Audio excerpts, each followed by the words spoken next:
made some lifestyle changes so that maybe by the first of the year they'd be habits. And I'm happy to report that I made some new habits, and I'm going to try to add some more this year. But tonight's talk is kind of centered around the new year in some ways, but realizing that every day is a new beginning, yeah? Don't have to just wait till December 31st, but January 2nd, February 4th, any day can be the start of something new. And how we can correct and make better choices. Tonight's talk is 100%, I shouldn't say 100%, I actually added a few things towards the end. But most of this comes from the law of freedom and overcoming affliction. There's pieces in here from the Spirit's book, there's a few things from the Gospel according to Spiritism. And then my contribution was a 7-step recipe for success of adopting new habits, tied, of course, to Spiritism. So I can take credit for a couple of those, but not most of it. I was just given the opportunity to prepare, and I hope you enjoy, and it's time well spent tonight. So let's jump in. Uh-oh. This was working a minute ago.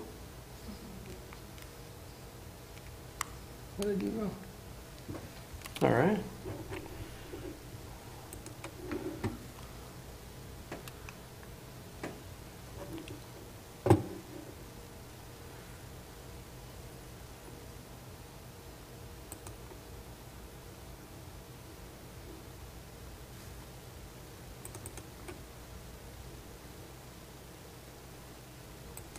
When in doubt, close and reopen, yeah? Yay. All right, so freedom to choose, right? Freedom to make choices, also known as free will, is a really big concept. In a lot of philosophies, definitely in Spiritism, we are of the belief that it's up to us, right? Yes, there's a destiny in the broader sense that God has created us for perfection, that through the gift or the reality or the law of reincarnation, we will live successive lives, taking with us each life the experiences, the character, evolvement, the evolution of the spirit, always never going backwards, always progressing, ultimately leading to that pure spirit, that Christ-like perfection. But ultimately, it's through our free will that we either get there with less pain, more pain, less affliction, turmoil, if you will, based on our free will. Because ultimately, the way we choose, right, is free. It's our choice. But we can make all kinds of choices. How many of you have never made a bad decision? Okay, just him. All right, I feel better. I'm in good company. We can obviously choose poorly. We can choose wisely. Whatever decisions we make today and whatever reality we find ourselves in today is based on previous choices. And what I'm doing right now, the choices I'm making or not making are going to define my tomorrow, moment to moment, as we learn. And I don't know if you guys have ever heard of this book called The Precious Present. It's huge. It's about that thick, actually. It's very tiny. And it's all about living in the moment, how the precious present is given to us. And if we can just live in that moment, right? If you spend too much time worrying about yesterday, what's that called? Guilt, right? Remorse, right? What are you doing? You're just reliving the pain. If you spend too much time living in tomorrow, worrying about tomorrow, what's that called? Anxiety, right? You're anxious, right? And if you're too much in the past or too much in the future, what are you doing right now? Nothing. But if we can just live in the moment and focus our energy on making good choices in the precious present, it evolves to successive days, successive moments of making good decisions, which ultimately results in good consequences. So we talk about pain, we talk about turmoil. Affliction is a word that we use quite a bit. And for our talk tonight, it's kind of the central theme in the sense of things that we might be doing currently in our precious present that afflict us in some way. And most of you know the definition, but there's a quick dictionary.com version. The one I like is calamity. Right? It always seems like the world presents us with calamities, right? In our personal life, or where everything's going good on one side, and then next thing you know, there's a calamity at work, or a baby gets sick, and you got to go to the ER or something like that. It seems like there's always calamities popping up in our lives. All of us, right, Tim included, I know he's going to deny it, but Tim included, have some form of affliction. And I'm not going to sit here and list all of mine to you, but I got some. Some of them I don't mind talking about. For those of you who know me, I talk about just about anything. But there's a few things I probably wouldn't share with just anybody. Tim knows me really well, so he probably knows most of them. But we all have some of this, right? Behaviors that we don't like, right? If you think about them for a minute, I'm sure your most prevalent or your most common or the ones that bother you the most can come up. You don't have to dig or scratch the surface too much to come up with your short list. Very few of us, right, thankfully, suffer from extreme circumstances where affliction is so severe that it wreaks havoc the majority of the time of our lives. So thankfully, most of us don't have these extreme cases. But we all know people that have extreme cases of affliction, right? And try to help them or try to figure out why they're like that, whatever. You know, we know people in extreme cases. And we have to realize that we're all subject or at any, I shouldn't say at any moment, but we all have that potential to let ourselves become an extreme case if we don't pay attention. And if we don't have, we can't think of too much affliction. We can all, currently, maybe we've, like some people that we know, they just seem to be living the life right there. They're studying. They're what do they call it? Walking the walk and talking the talk and walking the walk. They just seem like they got their stuff together, right? But regardless of where we are in this process and how we feel about affliction and our ability to overcome, we've all had behavior and thoughts previously, perhaps, even though we may be in a better place now, where we've created affliction in our lives. So it applies to all of us in some form or fashion. The good news, all right, about affliction, about turmoil, about calamity, right, is just because we were doing X, Y, Z yesterday, or maybe this morning, God permits U-turns, right? He created a universe in which, with the use of our free will, right, we can choose moment to moment what we're going to do or not do. And I love this quote from the Lord's Prayer, right? Do not let us fall into temptation, but deliver us from evil. So if we put ourselves in situations where we're tempted to make bad choices, we always have the free will to deliver ourselves from that temptation or from those actions. And that's what we're going to focus more on tonight. Temptation is pretty common, right? Here's a few bullet points on it, right? It's the opportunity to utilize free will and make the better choice, right? When we're faced with it, right? We have that opportunity. If we choose to give in to temptation, I used to be, a little crazy when I was younger, right? And I was really good with my addictions earlier in life. I could cover them up, right? I could go to classes Monday through Friday, or I could work Monday through Friday. But man, come Friday night, forget about it, right? I wasn't normal till Monday morning, right? So I was real good with temptation when I had to be, but when I didn't have any responsibilities, when I knew that's all I had to focus on, I gave in, right? And it would last for 48 hours, sometimes more. And I would go off the deep end. But sure enough, I could flip the switch and be clean shaven, smelling good, and presentable for whatever I had to do on Monday morning.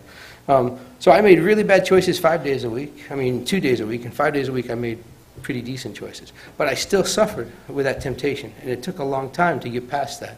Ultimately, I was able to overcome those addictions with the help. Then we'll talk about some of those strategies later tonight.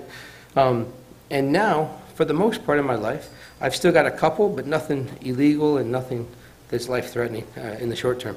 So I'm choosing more wisely, and as a result, temptation of those things has no bearing on me anymore. Does that make sense? Or did I go way too deep on a personal subject? So let's talk about Spiritism and how it ties into this. Question 871 from the Spirits book. Allan Kardec asked the mentors this question. Since God knows everything, God knows whether a person will or will not fail a trial. In that case, what is the need of the trial in the first place, since it cannot add anything which God does not already know about that person? And I don't know about you guys, but I can remember asking that question early in life when like many of you that we've talked about, right, grew up in a structured religion. If I had questions, I was told, just believe it. That's just the way it is. It says that in the Bible, right? So blind faith. And it didn't make sense to me. It didn't resonate with me. And I asked myself, well, if God knows everything, what's with all of this? And I loved the answer that Kardec was given for 871. Right? He says, you might as well ask why God did not create human beings perfect and accomplished, for why they must pass through childhood, or why they must pass through childhood before arriving at adulthood. And it goes on, the answer continues with, the purpose of affliction or trial is not to enlighten God, right? God knows all, right? It's not about enlightening God about what people deserve. God knows perfectly well what they deserve. But to leave them entirely responsible for their own conduct, since they have the freedom, right, free will, like we talked about, to do or not to do. With the beauty of reincarnation, right, knowing that my soul is eternal, all of our spirits are eternal, we come into this new life with no memory of the past, right? God is very forgiving in that sense. Imagine if we could remember all the things we're trying to work out, right? It would be easy in the sense that we'd have the playbook, right? We'd know, all right, Al, this time you're supposed to do this, this, and this, and hey, don't do this, because you swore you weren't going to do it. That was the promise you made when you came back, right? But if we had that, it would be just like having the other team's playbook, and we knew every play they were going to call, and we'd win the Super Bowl all the time, because it was just that easy. But with the beauty of free will and no memory of the past, it's up to us. We're in charge as far as creating our own destiny. It goes on to say that since they can choose between good and evil, a trial has the purpose of placing them before the temptation of evil, leaving them all the merit for resisting it, right? So, like the kid in the candy store, yeah? Or the candy jar. I used to have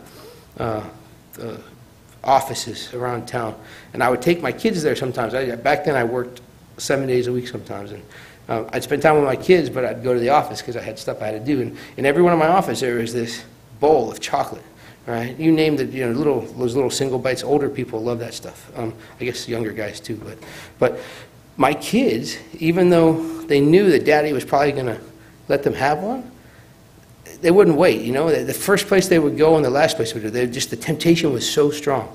And this is a good example for us, right? We come into this life with a plan that we helped create, right? During that life between life state, if you will, before we're reborn. We create this plan. We know what things we need to accomplish. Our guardian angels help us, right? Our mentors, our spiritual family that's there helping us prepare. They're not coming back with us, but they help us prepare. So we have this plan, and we actually kind of put ourselves in certain situations.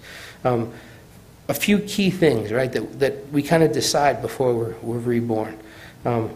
Socioeconomic status, geographical location, major health concerns, key family member or family units that we're going to be born into, and not for the joy and the bliss of it all, but for the tasks that we need to accomplish. So there are people in my immediate family that I don't get along with, right? That wasn't random. That's by design. There's people in my immediate family that I've struggled with over the years. And I think we all probably have some situation like this, where there's people in our lives that aren't, maybe we don't have a connection, or we seem to not gel very well with. And by putting ourselves in this family unit, or this immediate unit, with certain tribulations, certain health conditions, certain attraction to certain vice, what have you, we are actually putting ourselves in this environment where we're going to be tempted, and we're going to have to overcome that temptation. So in the family unit situation, when we put ourselves in a situation with a family member that maybe in a previous life we were arch enemies, right? Maybe I did terrible things to my sister, maybe she did terrible things to me, but we're in this life now, unknowing of the mistakes we made and the affliction we caused or the pain we caused for them in a previous life. But now we're in this life working it out, right? With no memory of the past. And within that dynamic, right? We all have dynamics like that. Within that dynamic, we're tempted to do more of the same, right? We can be miserable towards them, right? Or we can choose to overcome and find a way to change that relationship. But we're tempted, right? Because they got the same attitude they had last time, right? They used to irritate us, right? Or whatever. And now we're forced to deal with it. So we can accelerate it, right? Make it worse or ignore it, or we can try to fix it. And that's one example of temptation. Question 843, Card asks, do humans act with free will? And we all know the answer, right? We talked about it a few minutes ago, and most of you probably believed this when you walked in the door. But it's the beauty of this question to me and how it applies is in the answer, right? Look at the last part of that sentence, right? Without, since we have freedom of thought, right? We have freedom of action, and without free will, humans would be machines. If everything in our life was predetermined, right? If the outcome was known, predetermined destiny, where would the merit be in anything? We'd be a machine, like Kardec was told, right? We'd simply be machines, eating, sleeping, just going through this predestined daily routine. So that's the key. We are not machines. We have free will. So affliction, we're told in the gospel that it exists due to the consequences of our choices. So what does that mean? What are the consequences of our choices? In the sense that we all know that in this life, right, in our daily routine, if you set the alarm for 6 and you hit the snooze button until 7 and you were supposed to be at the office at 7:30, you're probably going to be late, right? So that's you creating your own dilemma, right? We know that if you don't pay your taxes, the IRS is probably going to come find you at some point. We know that if you run a red light, there's a good chance you're going to hurt somebody or they're going to hurt you. But we still choose to do these things. So there's consequences to our choices. But the beautiful part of these choices that we make and the resulting or the consequential results, right, is through whatever happens at the time, we're given an opportunity to deal with the consequences. We can ignore them, we can avoid them, we can lie about them, or we can face them and try to work through them. I'm convinced, and this is me talking, I don't know if this is written any place in any of these books, but I'm convinced it's at our lowest moments that we really find out who we are, right? Show me how you react when you're at a low point in your life, and that'll define you.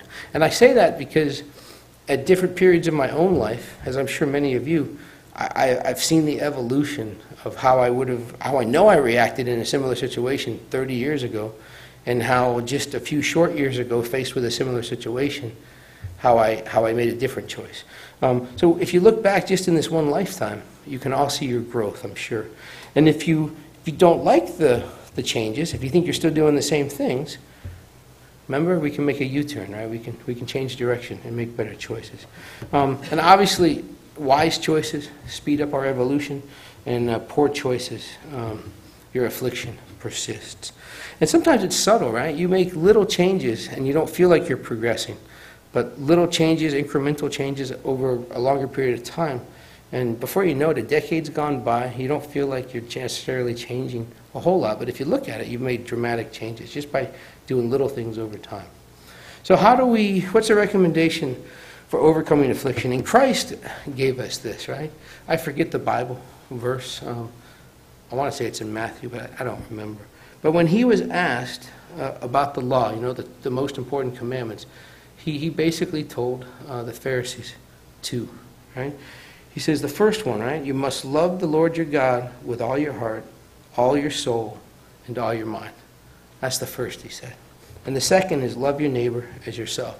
And, I mean, this sounds so cool and so amazing and really kind of simple, right? It's just 2 rules. But how hard is that? I think my next slide talks about it, right? Sounds easy, right? How many of you love yourself? Really love yourself? Have you ever looked in the mirror and stared at your eyes in the mirror and said, I love you. Have you tried that? It's hard, brother and sister. I've been doing, it's called mirror work, and I forget the modern day philosopher that I listen to. I forget. What's her name? Mary Lou. Anyways, it doesn't matter. Hayes, I think, is her last name. But anyways, my wife is, thank you. Say it again? Yes, Louis Hayes. Thank you so much. My wife, as some of you know, is a whole lot more of an angel than I am, right? I think she walks on air sometimes, but don't tell her I told you. She'll get shot. But she turned me on to this woman, Louise Hayes, and she sent me a link, and it's a short link. It's like 12 minutes, and it's this woman giving a talk in a seminar. She's a world-renowned meditation expert, self-help guru, spiritualist in a lot of ways. And it's her giving a seminar in a convention room someplace, and she proceeds to and I'm going to do this one day. I'm going to find little mirrors, and I'm going to bring them. I'm going to hand them out. We're going to practice together. But she basically hands out these mirrors, and she guides people through these morning affirmations, and she calls it mirror work. And if you've never tried it, try to get in the habit. It's the hardest thing I can tell you I've done as an adult male. That I can think of as far as really trying to evolve. I mean, I read a lot, I pray, I'm into meditation. I'm going to be a yoga student here pretty soon. My future yoga instructor's up front here. So I'm really trying to get better, right? But when I listened to this and I tried it, I couldn't do it. I mean, I actually got like scared, and I didn't believe what I was saying. And you could feel your internal frailty, if you will, or your insecurities. But now, 3 months or so, it's one of the first things I do, right? And I'm still shy. I don't do it in the bathroom, in the bedroom, because one, I might wake up Christiane, and two, I don't know if I want her to hear me, right? So I go over into the kitchen, I hit the button on the coffee machine, and then I go into the bedroom, the bathroom on the far side of the house, and I turn on the little light over the shower, not the big light, because I'm not ready to be so awake. And I go through this routine, and sometimes it's 30 seconds, sometimes I'll stand there for 8 minutes, right, if I'm really working through something. But something as simple as, I love you, I forgive you, I'm amazing, I'm successful, I'm healthy. You think about it, right? All those things that are really good for you to say, right? Not just say, but to feel. And over time, it works, man. I'm telling you, I don't cry anymore in front of the mirror. I smile. But I still hit spots. Like there's times during that mirror work where I may not be doing everything I'm supposed to be doing, like the day before, or I got stress coming up for something. And I'm saying this, and I don't have a script. Louise says you can make scripts, and you say the same affirmations over and over. I don't know. I'm a kind of in the moment kind of guy. I don't do good with scripts, as you can tell from my talks, right? I get way off topic sometimes. But the point is, if there's something that's not right in my life, and I say the piece about whatever it might be, I forgive you, or I love you, whatever it might touch on one of my vices, or one of the things I'm not doing quite right, you feel that twinge of come on, you really mean that kind of thing? So the more you do it, it gets easier. But I swear that if we can do this kind of stuff, it gets easier. So the point is, as far as loving God with all your heart, your soul, and your mind, it sounds easy, but it's hard, right? Because if it was so easy, we'd all be doing it, and we wouldn't have all this death, around the world. We wouldn't have all this corruption. We wouldn't have pain and suffering. Because if we truly each were able to practice rule number 1 and then apply rule number 2, right? Regardless of whether you believed in any deity, or you believed in reincarnation, or you believed in cause and effect, if you were just a total atheist, materialist mindset, and you didn't follow rule number 1, if we could just follow rule number 2, right? Love your neighbor as yourself, the world would be amazing, right? A much more happier and productive place. So it sounds easy, But we, as it says here, we demonstrate daily behavior that suggests we do not. We're not nice to ourselves. We're not nice to others. We slowly beat ourselves up with bad habits that deter our mental health and our physical health. But I'm getting down. Let's go back up here, right? Because we can turn this around. So this is where I came up with a 7-step process. And really, just the title's mine. Everything else is kind of taken from other sources. But what's step number 1? All right, well, take a realistic evaluation of yourself. How do you fix anything? And how do you change dislike or less love to more love for yourself without what do we call it? Baseline measurements, right? Take a baseline measurement. Be honest with yourself. Identify your positives and your negatives. How many of you think about your negatives once in a while? Do you? Cool. For a long time, I was perfect. I didn't have any problems. All right? So I'm proud of you, man. That's awesome. When we can think about our negatives, we identify ways to improve them. There's a gentleman here named Peter that talks about once a month here. And he gave a really cool talk where he talks about the first thing you do when you wake up, right? In that time, like you're kind of awake, but you're not completely awake, but you're just coming to. And he says, as soon as you can consciously do it, talk about your gratitude. What are you grateful for, right? And if you can do that first thing in the morning, you're going to create more of that throughout the day. At nighttime is when you identify your negatives, right? You recap your day and try to think of things you could do better the next day. And when you make this list, you're done with it, right? When you wake up, you talk about what you're grateful for. And then throughout the day, right, you can start with that mirror work we were talking about first thing in the morning. Reinforce the positives daily. Whatever your positives are, you've listed them, you've identified them, reinforce them. And read your list of positive attributes out loud to yourself. I incorporate that into that mirror work that I was telling you about. Also is when you've got your negatives that you've gone through, then you turn your thoughts. I call it changing your tapes, right? We all listen to these thoughts in our head that we probably have been programmed in there, not just since we were kids, but from previous existences, right? Where we have these mindsets about things. And when it comes to the negatives, just turn them around. Sounds easy, right? But what is recommended one way to overcome this is whatever your negatives are, write the opposite of your negatives on your desired reality for yourself. So if you think, what's an example? I don't know, give me something. Give me a negative. What does somebody want to change about themselves? I drive too fast, right? I do. I got a ticket on the way to Tampa the other day. Terrible. But anyways, I drive too fast, right? Well, make a negative a positive, right?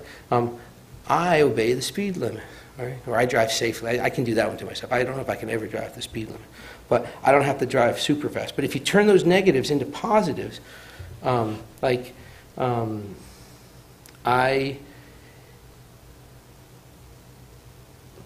can't think of negatives. What does that say, man? I don't know. But anyways, you get the idea. Turn your negatives that you identify about yourselves. And for me, it has a lot to do with what I think about a lot was my health, because for a while there, I was having all kinds of issues. Nothing bad, but just little things from my diet and lack of exercise. Wasn't sleeping good. I had sleep apnea. I was waking up choking. I had reflux, right? So I can remember when I started making these life changes, instead of like what some of my positive affirmations about being healthy is I eat healthy, I exercise. Even though I wasn't doing all those things as much as I am now, I turned those into positives. And by doing those every morning, right, in the first part of the day, sure enough, the next step of my day, after coffee and maybe a little breakfast, is I started exercising. So you turn your thoughts around, and then that creates positive action. Step number 2 is huge, and this is really hard for people. We've talked about identifying your positives and your negatives, turning your negatives into positives. Well, we've all got stuff that we wish we hadn't done. And what we talk about in the beginning, right, that precious present, if we spend too much time worrying about yesterday, we're not living in the present, right? We're hung up in guilt. If you hurt somebody really bad, or if you do something really wrong, right, and you did it just once, but you think about it every day, right, for years, how many times did it happen to you? All those times you thought about it, right? Right? The act can happen once. But if you relive it and you feel guilt about it, right? Your brain doesn't know the difference between actually doing it and doing it. There's MRI studies on this, right? If you think about doing something, the centers of the brain the same centers are activated as if you're actually doing them, right? So you can live in guilt and carry that and relive the event over and over, or you can forgive yourself, right? And that was an early part of my morning routine, forgiving myself for stuff and working through that. And it works. That's why I couldn't think of negatives, right? I'm working through them, see? But the reality, right, is wherever you are right now, right?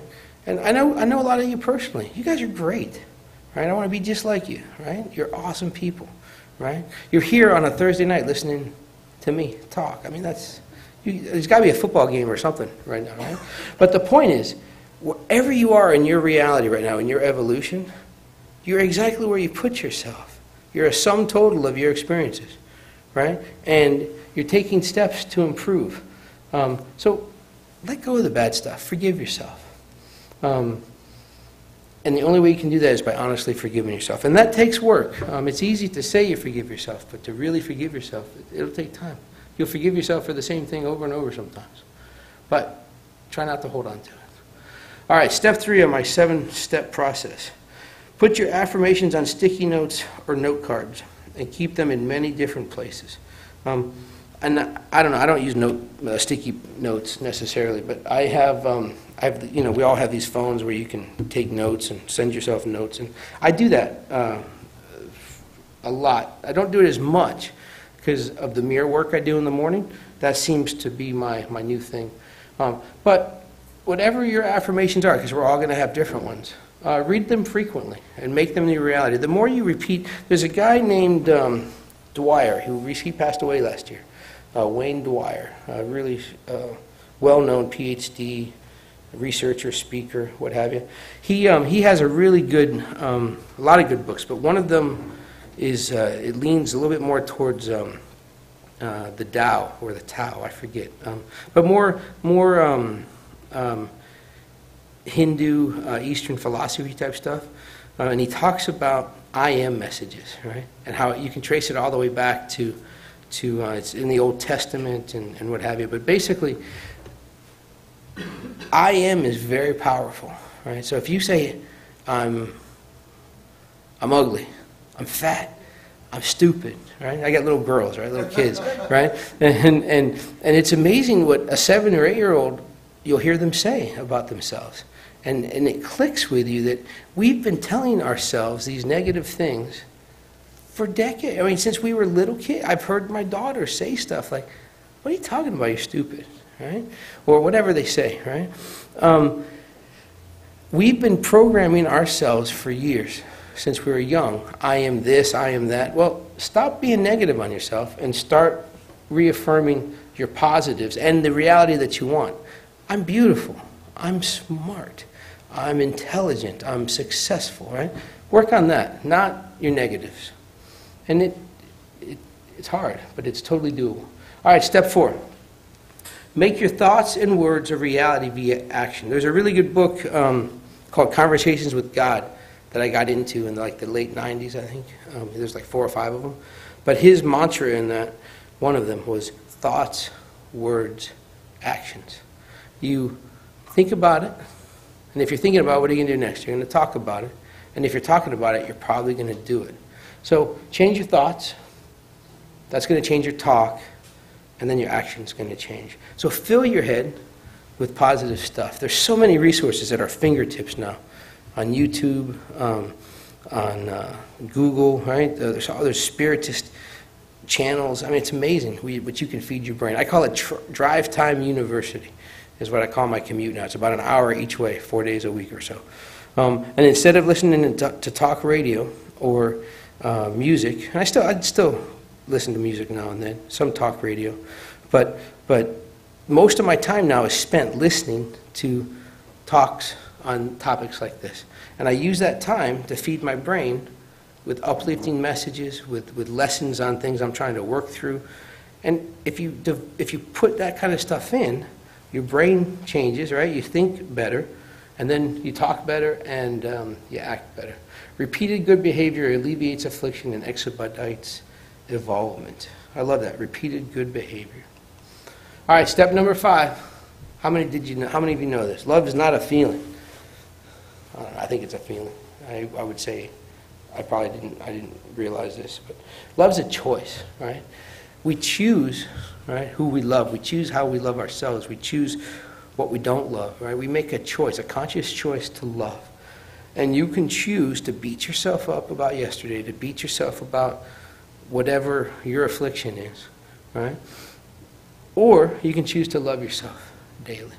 So do your best to choose love. Step 6. Remember and practice the 2 greatest laws given to us by Jesus. Remember what those are? All right, I think I have it on the next slide in case you forgot. Love the Lord your God with all your heart and all your soul and all your mind. And love your neighbor as yourself. If we can devote 20 minutes a day to focusing on this and then 40 minutes the next day, before you know it, you're not a jerk anymore, right? I'm much less of a jerk today than I was a couple years ago because I try to spend a little bit of time each day focusing on this kind of stuff. Don't get me wrong, I'm still a jerk sometimes, all right? But I'm less of a jerk, if that makes any sense. It sounds so simple, but yet it's hard. All right, now number 7 is the hardest one. You ready? It's really hard. Because you got to remember 1 through 6 and repeat them daily. All right? All right? Just 6 simple steps. And then step 7 is just repeat those every day. And how can you repeat this? All right? You can utilize prayer and study frequently.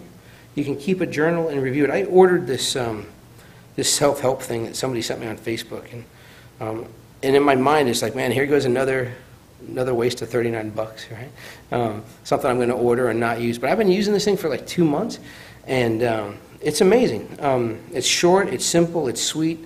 You outline your goals. And I use this. I didn't use this for business. I didn't use it for physical fitness goals or anything like that. I used it for this stuff, right? Feeding my soul.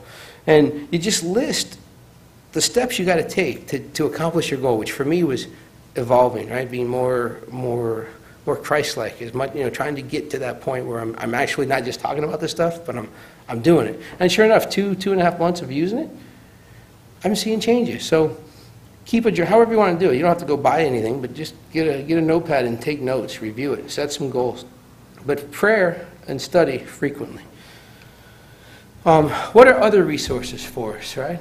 Obviously, there's the Bible, right? Most of us grew up with a New Testament next to our bed or at the dining room table or something, right? Or the library. The Spirit's book is awesome. It's 1,019 questions, all about life, right? Who's God? Why am I here? Do I have free will, right? Like, what was that, 817? How many of you know that we got like 26 classes here? I don't think we have 26, but we have a lot of classes on Tuesday nights, right? English classes, Portuguese classes, classes on mediumship, classes on Spiritism 101, all kinds of stuff. If you want to learn more stuff that you don't get just from coming on Thursday nights, there's a class here on Tuesday night for it. How about study groups at home, right? You can get together with people of like mind and study.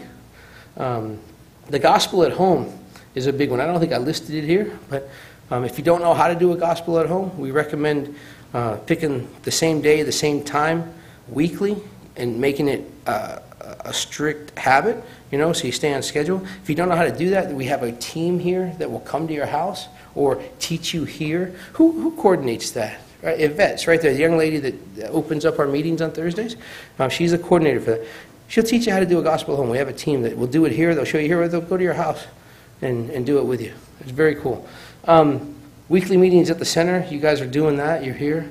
And I don't know, if you guys love music and you like to dance and you like seeing retired elderly people smile, Caravan of Love is one of the coolest things you can ever do. If you're ever feeling down and you want to lift up yourself, check out the Caravan of Love schedule. I don't know, I think we have it posted on the bulletin board out there.